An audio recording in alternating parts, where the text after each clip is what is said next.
Hi hello ಎಲ್ಲರಿಗೂ ಕೂಡ ನಮಸ್ತೆ. ಇವತ್ತಿನ ತರಗತಿ ಏನಪ್ಪ ಅಂತ ಅಂದರೆ VAO 2026 35ನೇ ತರಗತಿ ನಾನು ಇವತ್ತು ಹೇಳ್ತಾ ಇದ್ದೀನಿ.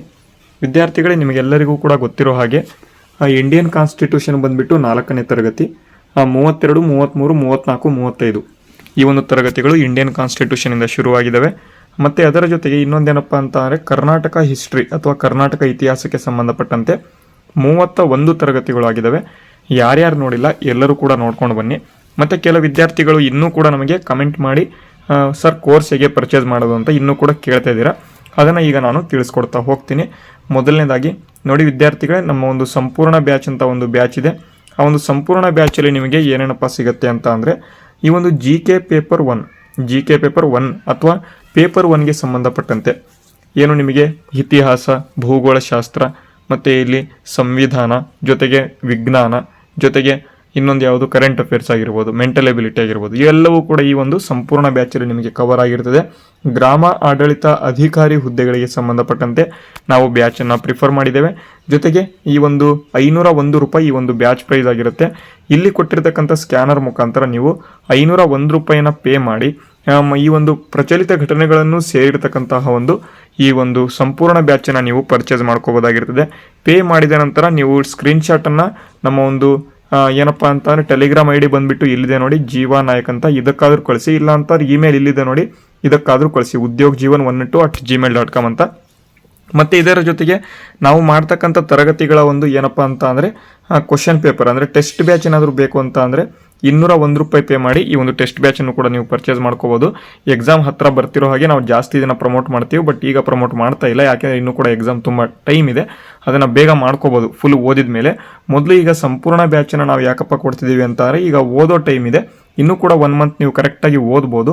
ಅದಕ್ಕಾಗಿ ಈ ಒಂದು ಬ್ಯಾಚನ್ನು ನೀವು ತೆಗೆದುಕೊಂಡು ಓದ್ಕೋಬೋದು. ಓಕೆನಾ? 501 ರೂಪಾಯಿ ಬ್ಯಾಚ್ ಇರುತ್ತೆ. ತುಂಬ ಜನ ತೊಗೊಂಡಿದ್ದೀರಾ, ನೀವು ಕೂಡ ತೊಗೊಳ್ಳಿ. ಈಗ ಡೈರೆಕ್ಟಾಗಿ ನಾವು ಇವತ್ತಿನ ತರಗತಿಯನ್ನು ನೋಡೋಣ. ಅದಕ್ಕೂ ಮುಂಚಿತವಾಗಿ ನಮಗೆ ಬರೀ ಕರೆಂಟ್ ಅಫೇರ್ಸ್ ಬೇಕು ಎಂಬತಕ್ಕಂಥ ವಿದ್ಯಾರ್ಥಿಗಳು ನೋಡಿ, 6 ತಿಂಗಳ ಕರೆಂಟ್ ಅಫೇರ್ಸ್ಗಳಿಗಾಗಿ ಬರೀ 100 ರೂಪಾಯಿಯಲ್ಲಿ ನಿಮಗೆ 6 ತಿಂಗಳ ಒಂದು ಕರೆಂಟ್ ಅಫೇರ್ಸನ್ನು ನಾವು ಕೊಡ್ತೀವಿ. ಈ ಒಂದು ಸ್ಕ್ಯಾನರ್ಗೆ ಪೇ ಮಾಡಿ ನೀವು ಇಲ್ಲಿ ಕೊಟ್ಟಿರ್ತಕ್ಕಂಥ ಟೆಲಿಗ್ರಾಮ್ಗಳನ್ನು ಜಾಯಿನ್ ಆಗಿಬಿಟ್ಟು ಅಥವಾ ಇಮೇಲ್ಗೆ ನೀವು ಇಮೇಲ್ ಮಾಡಿದರೆ ನಿಮಗೆ ಈ ಒಂದು PDFಗಳು ಕಳಿಸಲಾಗ್ತದೆ. ಅದನ್ನು ಕೂಡ ನೀವು ನೋಡ್ಕೋಬೋದು. ಓಕೆನಾ? ಇವತ್ತಿನ ತರಗತಿ ಬಂದುಬಿಟ್ಟು ಭಾರತದ ಸಂವಿಧಾನಕ್ಕೆ ಸಂಬಂಧಪಟ್ಟಂತೆ ಭಾಗ 1 ಅಂದರೆ ನಾನು ಈಗಾಗಲೇ 12 ಅನುಸೂಚಿಗಳ ಮೇಲೆ ತರಗತಿಗಳನ್ನು ಈಗಾಗಲೇ ಕೊಟ್ಟಿದ್ದೀನಿ. ಓಕೆನಾ? ಈ ಒಂದು 12 ಅನುಸೂಚಿಗಳ ಮೇಲಿನ ಕ್ಲಾಸನ್ನು ಯಾರ್ಯಾರು ನೋಡಿಲ್ಲ, ಕ್ಲಾಸ್ 32, ಕ್ಲಾಸ್ 33 ಮತ್ತು ಕ್ಲಾಸ್ 34 ಈ ಒಂದು ಕ್ಲಾಸನ್ನು ಯಾರ್ಯಾರು ನೋಡಿಲ್ಲ ಎಲ್ಲರೂ ಕೂಡ ನೋಡ್ಕೊಂಡು ಬನ್ನಿ. ನಿಮಗೆ ಗೊತ್ತಾಗ್ತದೆ ಈ ಒಂದು ಸಂವಿಧಾನಕ್ಕೆ ಸಂಬಂಧಪಟ್ಟಂತೆ ಎಷ್ಟು ಡೆಪ್ತಾಗಿ ನಾವು ಕ್ಲಾಸನ್ನು ಮಾಡಿದ್ದೀವಿ ಅಂತ. ಈಗ ಈ ಒಂದು ಮೊದಲನೇದಾಗಿ ಭಾರತದ ಸಂವಿಧಾನ ಭಾಗ 1 ಏನಪ್ಪ ಹೇಳುತ್ತೆ ಅಂತ ನೋಡೋಣ. ಅದಕ್ಕೂ ಮುಂಚಿತವಾಗಿ ಭಾರತದ ಸಂವಿಧಾನದಲ್ಲಿ ಟೋಟಲ್ ಆಗಿ 22 ಭಾಗಗಳು ಇದ್ದು, ಮೂಲತಃ 22 ಭಾಗಗಳು ಇದ್ದು, ಆದರೆ ಈಗ 25 ಇದ್ದಾವೆ. ಕೆಲವೊಂದು ಕ್ಯಾನ್ಸಲ್ ಮಾಡಿದ್ದಾರೆ, ಕೆಲವು ಬಂದಿದ್ದಾವೆ. ಇವೆಲ್ಲವೂ ಕೂಡ ಸೇರಿ ಇಷ್ಟಿದ್ದಾವೆ. ಬಟ್ ಈಗ ಮೂಲತಃ ಎಷ್ಟಿತ್ತು? 22 ಭಾಗಗಳು ಇದ್ವು. ಅವೆಲ್ಲವನ್ನು ಕೂಡ ನೋಡೋಣ. ಅದರಲ್ಲಿ ಮೊದಲನೇ ಭಾಗ ಬಂದ್ಬಿಟ್ಟು ಭಾರತದ ಸಂವಿಧಾನದ ಮೊದಲನೇ ಭಾಗ 1 ಅಂತ ಹೇಳ್ತೀವಿ. ಆ ಒಂದು ಭಾಗ 1ರಲ್ಲಿ ಯೂನಿಯನ್ ಮತ್ತು ಟೆರಿಟರೀಸ್ ಅಥವಾ ರಾಜ್ಯ ಮತ್ತು ಒಕ್ಕೂಟ ಮತ್ತು ಭೂಪ್ರದೇಶ ಅಥವಾ ರಾಜ್ಯ ಮತ್ತು ಒಕ್ಕೂಟದ ಭೂಪ್ರದೇಶ ಅಂತ ಇಲ್ಲಿ ಹೇಳ್ತೀವಿ. ಯೂನಿಯನ್ ಅಂಡ್ ಇಟ್ಸ್ ಟೆರಿಟರೀಸ್ ಅಂತ. ಇದರ ಬಗ್ಗೆ ನಾವು ಏನು ಮಾಡೋಣ, ಭಾಗ 1ರಲ್ಲಿ ನೋಡ್ತಾ ಹೋಗ್ತೀವಿ. ಅದರಲ್ಲಿ ಭಾಗ 1ರಲ್ಲಿ ಟೋಟಲ್ ಆಗಿ 4 ಆರ್ಟಿಕಲ್ಗಳು ಇದ್ದಾವೆ. ಓಕೆನಾ? 4 ಆರ್ಟಿಕಲ್ಗಳಿದ್ದಾವೆ. ಅದನ್ನು ಈಗ ನೋಡ್ಕೊಳ್ತಾ ಹೋಗೋಣ.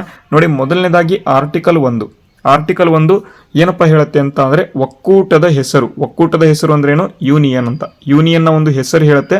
ಮತ್ತು ಪ್ರದೇಶ ಭಾರತ ಅಥವಾ ಇಂಡಿಯಾ ದಟ್ ಈಸ್ ಭಾರತ್ ಎಂದು ಎಂಬತಕ್ಕಂಥ ವಿಧಿ ಯಾವುದಪ್ಪ ಅಂತ ಅಂದರೆ 1ನೇ ವಿಧಿ. ಇದ್ರ ಬಗ್ಗೆ ಏನು ಕೇಳೋದಿಲ್ಲ, ಬಟ್ ಒಕ್ಕೂಟ ಮತ್ತು ಭೂಪ್ರದೇಶಕ್ಕೆ ಸಂಬಂಧಪಟ್ಟಂತೆ ಹೇಳ್ತಕ್ಕಂಥ ಒಂದು ವಿಧಿ ಯಾವುದು ಅಂತ ಕೇಳಿದರೆ ಅದು ಭಾರತ ದಟ್ ಈಸ್ ಭಾರತ್ ಎಂಬತಕ್ಕಂಥ ವಿಧಿ 1ರ ವಿಧಿ.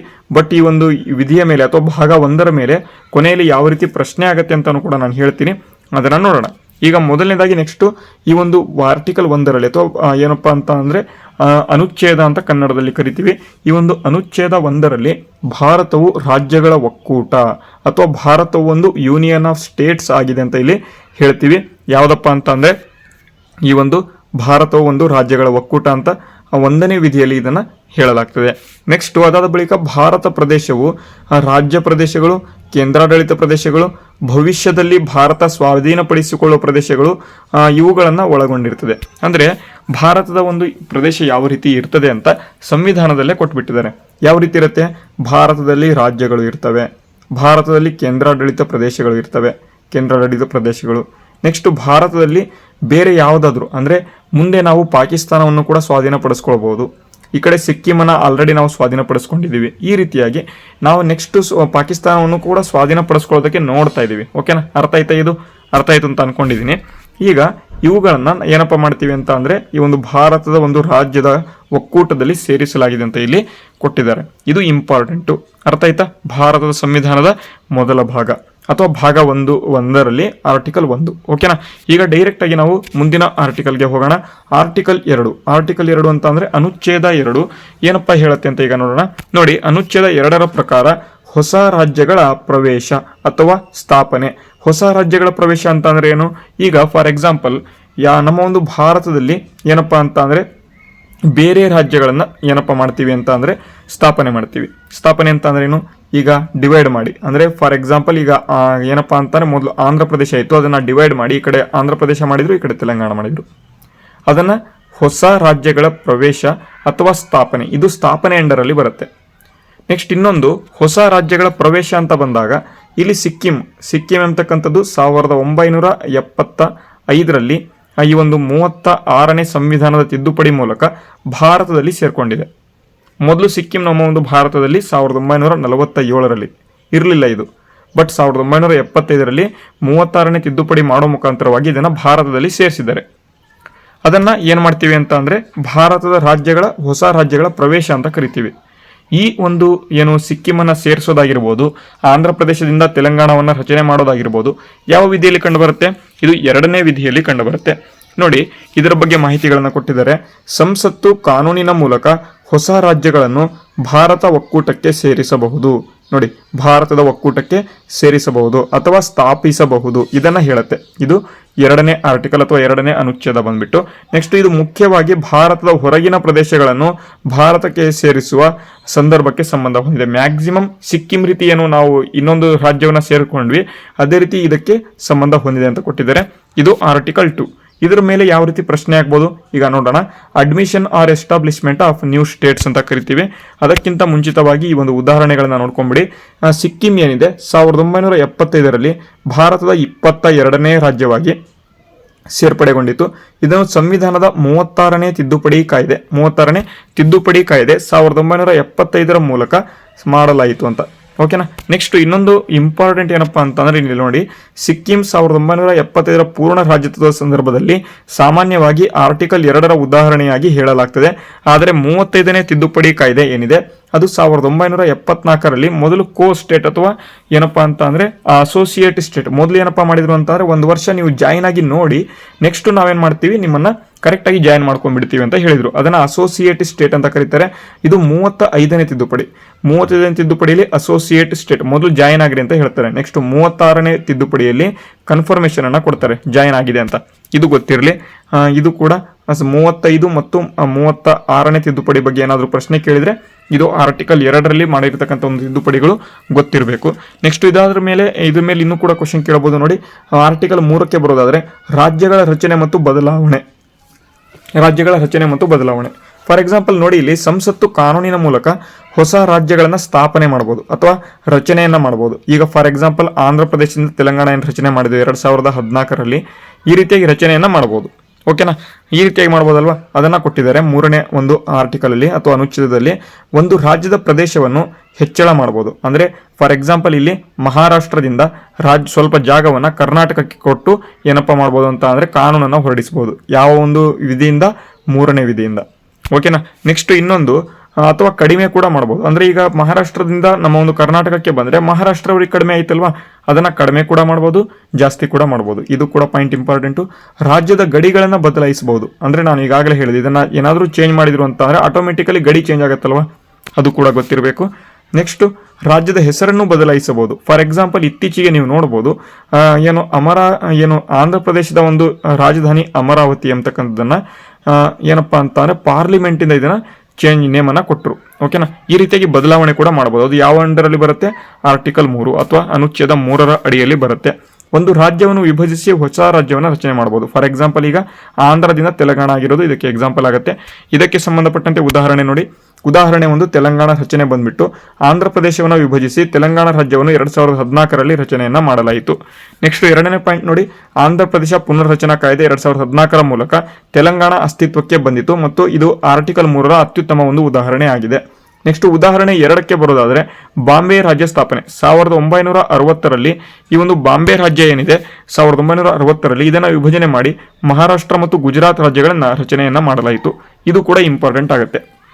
ಇದು ಆರ್ಟಿಕಲ್ 3ಕ್ಕೆ ಸಂಬಂಧಪಟ್ಟಂತ ಮಾಹಿತಿ. ನೆಕ್ಸ್ಟ್ ಕೊನೆಯದಾಗಿ ನೋಡಿ ಆರ್ಟಿಕಲ್ 4 ಏನಿದೆ. ಆರ್ಟಿಕಲ್ 2 ಮತ್ತು ಆರ್ಟಿಕಲ್ 3 ಆರ್ಟಿಕಲ್ 2 ಮತ್ತು 3 ಏನು ಕೆಲಸ ಮಾಡ್ತಿರುತ್ತೆ ಅವೆಲ್ಲವೂ ಕೂಡ 368ರ ವಿಧಿ ಏನಿದೆ ಏನು ಅಮೆಂಡ್ಮೆಂಟ್ ಅಂದ್ರೆ ತಿದ್ದುಪಡಿ ಏನು ಮಾಡ್ತಕ್ಕಂಥ ಒಂದು ಅಮೆಂಡ್ಮೆಂಟ್ ಎಂಬತಕ್ಕಂಥ ವಿಧಿ ಏನಿದೆ ಇದರಿಂದ ಹೊರಗಿರುತ್ತೆ. ಅಂದ್ರೆ ಏನು ಕೂಡ ನಾವು ಅಮೆಂಡ್ಮೆಂಟ್ ಮಾಡೋ ಹಾಗಿಲ್ಲ. 368ನೇ ವಿಧಿಯ ಅಡಿಯಲ್ಲಿ ಏನು ಕೂಡ ತಿದ್ದುಪಡಿಗಳನ್ನ ಮಾಡದೆ ಈ ಒಂದು ಆರ್ಟಿಕಲ್ 2 ಮತ್ತು ಆರ್ಟಿಕಲ್ 3ರ ಒಂದು ಕೆಲಸಗಳನ್ನ ಮಾಡಬಹುದು ಅಂತ ಯಾರು ಹೇಳ್ತಾರೆ? ಆರ್ಟಿಕಲ್ 4 ಅವರು ಹೇಳ್ತಾರೆ. ಓಕೆನಾ? ಇಷ್ಟೇ. ಇದನ್ನು ಬಿಟ್ಟರೆ ಇನ್ನೇನು ಕೂಡ ಭಾಗ 1ರಲ್ಲಿ ಇಲ್ಲ. ಫಾರ್ ಎಕ್ಸಾಂಪಲ್ ಈಗ ಒಂದು ಕ್ವಶನ್ ಕೊಡ್ತೀನಿ. ಎಕ್ಸಾಂಪಲ್ ಆಗಿ ನೋಡಿ. Consider the following statements regarding the union of India ಅಂತ ಕೊಟ್ಟಿದ್ದಾರೆ. ಇಂಗ್ಲೀಷಲ್ಲೂ ಕೂಡ ಓದ್ಕೋಬಹುದು. ಇಂಗ್ಲೀಷಲ್ಲಿ ಕೊಟ್ಟಿದ್ದೀನಿ ನೋಡಿ. ಭಾರತೀಯ ಒಕ್ಕೂಟ ಎಂಬ ಪದವು ಕೇವಲ ರಾಜ್ಯಗಳನ್ನು ಮಾತ್ರ ಒಳಗೊಂಡಿದೆ. ಕೇವಲ ರಾಜ್ಯಗಳನ್ನು ಮಾತ್ರ ಒಳಗೊಂಡಿದೆ. ನೆಕ್ಸ್ಟ್ ಎರಡನೇ ಪಾಯಿಂಟ್ ನೋಡಿ. ಭಾರತದ ಭೂಪ್ರದೇಶ ಎಂಬುದು ಭಾರತೀಯ ಒಕ್ಕೂಟಕ್ಕಿಂತ ವ್ಯಾಪಕವಾಗಿದೆ. ಎರಡನೇ ಪಾಯಿಂಟು. ನೆಕ್ಸ್ಟ್ ಮೂರನೇದು ನೋಡಿ. ಭಾರತದ ಭೂಪ್ರದೇಶವು ರಾಜ್ಯಗಳು, ಕೇಂದ್ರಾಡಳಿತ ಪ್ರದೇಶಗಳು ಮತ್ತು ಭವಿಷ್ಯದಲ್ಲಿ ಸ್ವಾಧೀನಪಡಿಸಿಕೊಳ್ಳಬಹುದಾದ ಪ್ರದೇಶಗಳನ್ನು ಒಳಗೊಂಡಿರುತ್ತದೆ. ಹೌದಲ್ವಾ? ನಾನು ಈಗ ಹೇಳಿದೆ ಭಾರತೀಯ ಒಕ್ಕೂಟ ಕೇವಲ ರಾಜ್ಯಗಳನ್ನು ಮಾತ್ರ ಒಳಗೊಂಡಿದೆ ಅಂತ ಕೊಟ್ಟಿದ್ದಾರೆ, ಕೇವಲ ಅಂತ ಕೊಟ್ಟಿದ್ದಾರೆ. ಹಾಗಾಗಿ ಓನ್ಲಿ ಅಂತ ಬಂದಾಗ ಸ್ವಲ್ಪ ನೀವು ಏನು ಮಾಡಬೇಕು, ಎಚ್ಚೆತ್ಕೊಳ್ಬೇಕು. ಹಾಗಾಗಿ ಮೊದಲನೇ ಹೇಳಿಕೆ ತಪ್ಪಿದೆ. ಮೊದಲನೇ ತಪ್ಪಿತ್ತು ಅಂತ ಇದು ಕೂಡ ತಪ್ಪು, ಇದು ಕೂಡ ತಪ್ಪು, ಇದು ಕೂಡ ತಪ್ಪು. ಹಾಗಾದ್ರೆ ಯಾವ್ದು ಸರಿ? ಆಪ್ಷನ್ ಸಿ ಮಾತ್ರ ಸರಿ. ಅರ್ಥ ಆಯ್ತಾ? ಇದು ಇವತ್ತಿಗೆ ಸಂಬಂಧಪಟ್ಟಂತೆ ಒಂದು ಭಾಗ 1ಕ್ಕೆ ಸಂಬಂಧಪಟ್ಟಂತೆ ಇರ್ತಕ್ಕಂಥ ತರಗತಿ. ಅರ್ಥ ಆಯ್ತು ಅಂತ ಅನ್ಕೊಂಡಿದ್ದೀನಿ. ಒಂದೊಂದೇ ತರಗತಿಗಳನ್ನ ಮಾಡ್ಕೊಂಡು ಹೋಗ್ತೀನಿ. ಎಲ್ಲವನ್ನು ಕೂಡ ನೋಡ್ಕೊಳ್ತಾ ಬನ್ನಿ. ನಿಮಗೆ 100% ಯೂಸ್ ಆಗುತ್ತೆ. ನಾಳೆ ಭಾಗ 2ರ ಬಗ್ಗೆ ನೋಡೋಣ. ಈಗ ಇವತ್ತಿನ ಒಂದು ಭಾಗ 1ರ ತರಗತಿ ಯಾವ ರೀತಿ ಅನಿಸ್ತು ಎಲ್ಲರೂ ಕೂಡ ಮೊದಲು ಕಾಮೆಂಟ್ ಮಾಡಬೇಕು.